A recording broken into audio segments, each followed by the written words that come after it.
What is the activity chooser?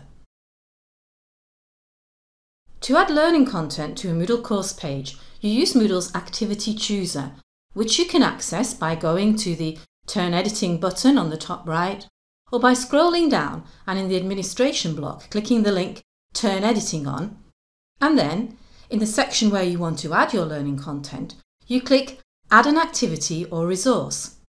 This will bring up the activity chooser.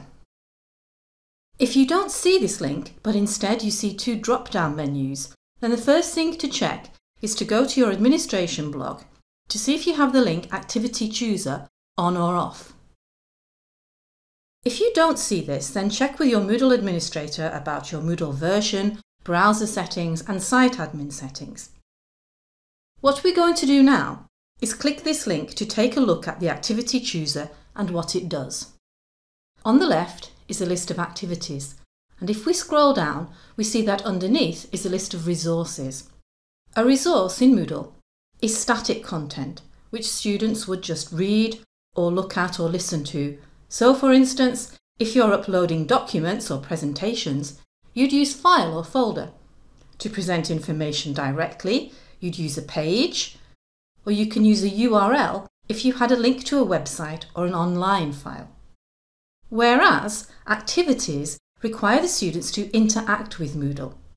They might submit work to you using an assignment, or they might contribute to a forum discussion.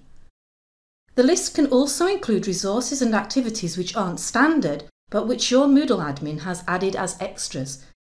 The Learn Moodle site, for instance, has Big Blue Button for web conferencing, which isn't a standard module but has been added.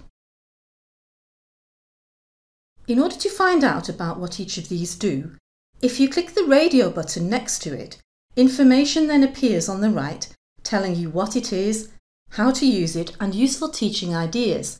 And if you click the More Help link, that takes you to Moodle documentation with further information.